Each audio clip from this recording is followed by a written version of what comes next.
रोग का कोई दवा नहीं। फिर अचानक से डॉक्टर साहब ने एक दिन आपको बुलाया, कहा भैया एक नई दवा आई है, उसमें संभावना है 20% शायद आपको फायदा हो सकता है, नुकसान भी हो सकता है, लेकिन 20% संभावना है आपको, आप ठीक भी हो सकते हैं। आप बताइए कि जो दवा पहले से काम नहीं कर रही थी उसको ट्राई कीजिएगा कि नया वाला कीजिएगा? तो भाई भाजपा है, राजद है, जदयू है, कांग्रेस है, वो एक्सपायर दवा है। इसको आप जांच लिए, परख लिए, देख लिए, जान गए कि इससे कोई फायदा नहीं है। अब जन सुराज आया है जिससे फायदा हो भी सकता है, नहीं भी हो सकता है, हम एकदम स्पष्ट कर रहे हैं। लेकिन 10% भी संभावना अगर है तो कम से कम ट्राई तो कर लो भाई। लेकिन बिहार के आदमी को तो ट्राई करना नहीं है। जो दक्षिण के राज्य हैं इस देश में सबसे आगे, जो अभी पिछले 10 वर्षों में राज्य गए, Tamil Nadu, Kerala, Telangana, Andhra Pradesh, Karnataka. Now they account for 1/3 of the economy. किसी जमाने में 1950 के दशक में तमिलनाडु और बिहार बराबर के राज्य थे। आज तमिलनाडु का वार्षिक बजट है 7.5 लाख करोड़, बिहार का बजट है 3 लाख करोड़। इन राज्यों में आज तक 78 साल में कोई भी आदमी 10 वर्ष से ज्यादा मुख्यमंत्री नहीं बना। इतना विकास के बावजूद वहां पर 10 वर्ष से ज्यादा कोई मुख्यमंत्री नहीं बना, और हम लोग को 35 वर्ष से कम में कोई दूसरे की ओर देखने का मन ही नहीं होता है। 30-35 वर्ष से लालू नीतीश है, आपके सांसद हैं, ऊपर मोदी जी हैं, एक बार वोट दे दिए, काहे कष्ट करेंगे? अब चलने दीजिए उन्हीं को। अरे भाई, रोटी को भी नहीं पलटोगे तो वो भी जल जाएगा। लोकतंत्र है। जन सुराज आपको ठगेगा। आप पहले तय कीजिए कि 5 वर्ष पर चुनाव होता है, 5 वर्ष न ठगेगा, 6वें वर्ष मार के भगाइए। आप तो 35 वर्ष से ठगा रहे, 35 वर्ष से आपको नेता नहीं ठग रहे, आप स्वयं से ठगे जाने के लिए तैयार बैठे हुए। नेताजी न ठगे हैं आपको। अगर नेता ठगता तो एक बार ठगता, दूसरी बार जान जाते, दूसरा बार ठगता, तीसरा बार जान जाते। बताइए कोई मोतिहारी में दुकान, कोई डॉक्टर, कोई वकील जो ठगा हो और 35 वर्ष से उसका प्रैक्टिस चल रहा हो, दुकान चल रहा हो, तुरंत हल्ला हो जाता है, भैया बड़ा ठग है, तुरंत दवा उसका दुकान बंद। लेकिन नेताओं का दुकान बंद नहीं हो रहा। क्यों? क्योंकि बिहार में चुनाव के दिन सिर्फ 4 ही बात लोगों को समझ में आती है। पहली बात, हमारी जाति क्या है और हमारा जात का कौन नेता खड़ा है। ये मत समझिए कि जो पढ़ा लिखा नहीं है वही ये सोच रहा है। जो पढ़े लिखे हैं वो ज्यादा जातिवादी खोज रहा है कौन अपना जात का इस बार खड़ा है। वो चोर हो, बदमाश हो, लूटा हो, उसी को वोट दीजिएगा जो आपके जाति का है, जो जाति से बच गया। ऐसा भी नहीं है कि हर आदमी जाति पर वोट देता है, ये भी लोगों का भ्रम है। अगर हर आदमी जाति पर ही वोट देता तो आप बताइए यहाँ बैठे हुए जो 7 बार से आप लोग महारथी सांसद को चुने हैं, मोदी जी के जाति के कितने लोग यहाँ बैठे हैं भाई? मोदी जी के जाति का यहाँ कौन बैठा है? एक भी आदमी नहीं, लेकिन सबने वोट दिया है। तो जो जाति से बचा है वो हिंदू मुसलमान धर्म में फंसा है। मंदिर बनाना है, पाकिस्तान को सबक सिखाना है। मोतिहारी में नाला चाहे बह रहा हो, पाकिस्तान को सबक हम लोग सिखा देंगे। यहाँ से बैठे बैठे पुलवामा में दिख रहा है, अरे बाप, चाइना को इस मोदी चाहिए तब न चाइना सुधरेगा। अरे भैया एक दिन मोतिहारी भी सुधार लो। तो चाइना सुधारने गए हैं तो चाइना को सुधारा जा रहा है, मोतिहारी की चिंता छोड़ दीजिए। तो जात से बचे तो धर्म में फंसे, दोनों से बच गए। तो बिहार में एक वर्ग है जो कहता है, जिसने लालू जी का जंगल राज देखा, कहता है बाप रे बाप, अरे कुछो कह लो रे भाई, उतनो खराब है, कितनो कुटा रहे हैं, उससे तो अच्छे है। 6 बजता था तो आदमी भागता था, अपहरण होता था। तो 5 वर्ष जिस सांसद को, विधायक को आप गाली देते हैं, चुनाव के समय कहते हैं भाई देखो लालू ना आना चाहिए, चलो इसी को दो किसी भी। फिर जाकर उसी का बटन दबाते हैं। चौथा, हम लोग के मुसलमान भाई लोग हैं, लोग का बड़ा दुर्दशा है भाई, मुसलमानों की बड़ी दुर्दशा है। दलितों के बाद सबसे ज्यादा गरीब बदहाल मुसलमान है। लेकिन वो कहता है भाई भाजपा को तो हम वोट दे नहीं सकते, भाजपा तो मुसलमान विरोधी पार्टी है। तो बचा कौन? बिहार में तो भाई 2 ही दल है, एक मोदी जी का भाजपा, एक लालू जी का ललटेन। नीतीश कुमार बेचारे का तो पते नहीं है कितना देर ललटेन पर लटकेंगे, कब कमल के फूल पर बैठ जाएंगे। तो मुसलमान कहता भैया रे हमको रिस्क नहीं लेना है, भाजपा को दे नहीं सकते हैं, ललटेन है इसी में किरासन तेल बल कर जलेंगे। आप लोग ईमानदारी से सब प्रबुद्ध लोग बताइए, इसी 4 चीज पर वोट दिए हैं कि नहीं दिए हैं? और ऐसे मुड़ी हिला रहे हैं, अरे दिए हैं कि नहीं दिए हैं? अरे आ रहे लाभार्थी पता है, घबरा रहे, अरे आ रहे हैं मेरे भाई। 4 चीज पर वोट दिए हैं कि नहीं पहले बताइए। जितना सवाल पूछे कोई सवाल छोड़ेंगे नहीं, सबका जवाब दें। जितने चुनाव के दिन बहुतायत लोग इसी 4 मुद्दे पर वोट दिए, तो फिर क्यों लंबा लंबा गा रहे? पढ़ाई चाहिए, पढ़ाई रुकना चाहिए, एजुकेशन चाहिए, रोजगार चाहिए, फैक्ट्री चाहिए। अरे भैया आपको कुछ नहीं चाहिए। बिहार के लोगों को बतियाने के लिए जात चाहिए और खाने के लिए 4 किलो भात चाहिए। बात समझिए। अब यहाँ लाभार्थी पर ही आ रहे थे, आप घबराने लगे। तो लालू नीतीश ने यहाँ 35 साल से सामाजिक न्याय के नाम पर जाति का ऐसा राग बिछाया है कि जात जात जात, मेरा जात, तुम्हारा जात, अगड़ा जात, पिछड़ा जात, दलित, महादलित, पिछड़ा, अति पिछड़ा, कानून, महाकानून, अरे इतना भाग में बांट दिया, उसी में सारा लोग अजुराया। मोदी जी आए तो क्या इसका तोड़ तो निकालना होगा, तो उन्होंने तोड़ निकाला लाभार्थी वाला। कहा जात को तोड़ना है तो भात खिलाओ। तो जितना बिहार में आदमी है बड़ा भ्रष्टाचार है, लेकिन 5 किलो में 1 किलो तो चोरी कर रहा है, 4 किलो अनाज सबको मिल रहा है, और उसी नाम पर लोग वोट दिए जा रहे हैं। तो भाई जब जात और भात पर वोट दोगे तो फैक्ट्री कैसे लगेगा? जात के लिए वोट दिए हैं तो जाति का चर्चा और जाति का जनगणना घरे घर हो रहा है। मंदिर के लिए वोट दिए तो मंदिर बन गया।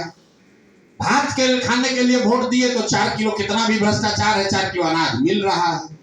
इवन नीतीश कुमार को बिजली के लिए हम लोग वोट दिए तो देखिए इसी बिहार में 10-10 दिन बिजली नहीं रहता था। बिजली का बिल गलत चाहे सही 2000 आए 6000 आए, घरे घर बिजली आया है।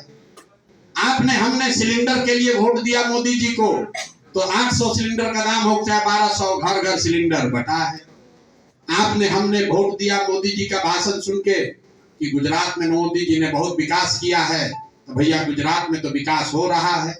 पूरे देश का पूरा पैसा ले जाकर मोदी जी गुजरात में फैक्ट्री लगा रहे हैं, और आपके हमारे बच्चे पहले पंजाब हरियाणा जाते थे मजदूरी करने, और गुजरात में और तमिलनाडु में जा रहे हैं। किस बात पर आपने वोट दिया जो आपको नहीं मिला? आपने जात पर वोट दिया, जात आपको मिला है। आपने मंदिर के लिए वोट दिया, मंदिर आपको मिला है। आपने बिजली के लिए वोट दिया, बिजली मिली है। इवन लालू जी के राज में लोगों ने वोट दिया कि लालू जी ने गरीब को, पिछड़ों को आवाज दिया, सम्मान दिया। तो लालू जी के राज में और कुछ हो या न हो, गरीब को, पिछड़े को आवाज और सम्मान मिला है। मोदी के गुजरात के विकास के लिए वोट दिए, गुजरात में विकास हो रहा है। लेकिन बिहार में किसी ने अपने बच्चों के पढ़ाई रोजगार के लिए किसी को वोट नहीं दिया, ना लालू को, ना नीतीश को, ना मोदी को, ना कांग्रेस को। क्योंकि यहाँ के लोगों को सबकी चिंता है, अपने बच्चों की पढ़ाई रोजगार की चिंता नहीं। हम पैदल चलते हैं गांव में, लोग मिला कहता है भैया आप तो बहुत देश दुनिया देखे हैं, बहुत बड़े रणनीतिकार हैं, ये बताइए कि इजराइल और गाजा वाला लड़ाई कब खत्म होगा? हम देखे तो घबरा गए, ये कौन आदमी है भाई? इसी पूर्वी चंपारण में एक सज्जन, मतलब मजाक नहीं कर रहे, लुंगी, और हम लोग चलते थे पहले दिन भर तो चाय पीने खाने के लिए रुकते, चाय पीने के लिए रुकते हैं गांव में। एक सज्जन आए, बहुत सीरियसली पूछा, ये बताइए कि गाजा और इजराइल में लड़ाई कैसे खत्म होगा? गजब है भाई, गजब है कि भाई समाजवाद में और राष्ट्रवाद में भैया आपका क्या सोच है? लोगों में यहाँ पर बड़ी गहरी चिंतन है, जरूरत से ज्यादा भी है। यूक्रेन का चिंता है, चाइना का चिंता है, गाजा का चिंता है, अपने घर में लड़का बेरोजगार बैठा है इसका चिंता नहीं, अपने घर में लड़के को रोजगार कैसे मिलेगा इसका चिंता नहीं। इसीलिए ये दुर्दशा है, और ये दुर्दशा सुधरेगी तब जब आप अपनी समस्याओं के लिए चिंतित होइएगा। अमेरिका में लोग अपनी समस्या के लिए चिंतित है, मोतिहारी के लिए नहीं चिंतित है।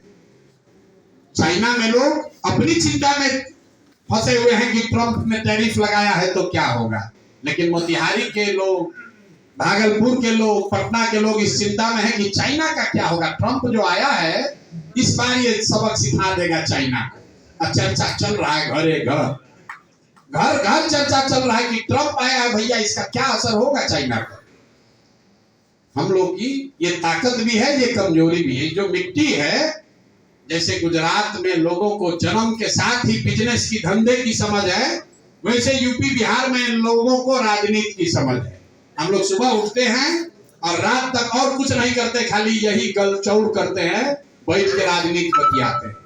बिहार के किसी गांव में जाइए, 5 गो लड़कों को बैठाइए, आपको कश्मीर से लेके कन्याकुमारी तक का सब राजनीति बता देगा। अरे मोदी को छोड़िए, चर्चा ये है भाई मोदी के बाद कौन होगा ये बताइए। मामूली टेंशन है यहाँ के लोगों को, भाई मोदी के बाद कौन भाजपा संभालेगा, योगी का भैया कुछ होगा कि नहीं होगा। बाप रे बाप, अपना परीक्षा नहीं पास किए, घर के खाने का जुगाड़ नहीं है, चिंता है कि योगी आएंगे कि शाह आएंगे। भैया कैसे काउंटर होगा, योगी के अलावा भी कोई आ सकता है क्या। यहाँ पर लोगों को की चिंता बड़ी बड़ी है, तो मेरा आग्रह है कि थोड़ी चिंता को हम लोग छोटी छोटी कर ले, छोटी चिंता करें, पर वो चिंता अपने बच्चों की करें, उसके पढ़ाई की, रोजगार की करें, तभी सुधार होगा, नहीं तो सुधार होने वाला नहीं है। सेंट्रल यूनिवर्सिटी के लड़के खड़ा होके बोल रहे हैं, और यहाँ सेंट्रल में कौन सरकार में है भैया, सेंटर में कौन सरकार में है, भाजपा है कि कौन है। और यहाँ पर आपके सांसद महोदय कौन है, वो भी बीजेपी के। क्या कह रहे हैं, पिछली बार हम तो वोट आकर दिए नहीं थे, और आपकी सेंट्रल यूनिवर्सिटी की समस्या अभी कल शुरू हुई नहीं है, तो गलत बोलिएगा तो गलत ही काटिएगा। विकल्प का रोना मत रोइए, और ये भी मत कहिए कि सुधार नहीं हो सकता। आप जैसे, हमारे जैसे लोगों के लिए ही, ग्रीस के एक बहुत बड़े दार्शनिक प्लेटो ने एक बात कही है, हम अक्सर अपनी हर सभा में कहते हैं, if you do not participate in democracy, be ready to be ruled by your inferiors. अगर आप राजनीति में भागीदार नहीं बनिएगा तो इस बात के लिए तैयार रहिए कि कोई मूर्ख आदमी राजा बनकर आपको शासन करेगा। राजनीति में भागीदार बनने का मतलब ये नहीं है कि हर व्यक्ति राजनीति में शामिल हो जाए। राजनीति में भागीदार बनने का मतलब है कि मानसिक तौर पर आपकी चेतना राजनीति के प्रति, समाज के प्रति मरनी नहीं चाहिए। आपकी चेतना मरी तो नहीं है, लेकिन दब जरूर गई है।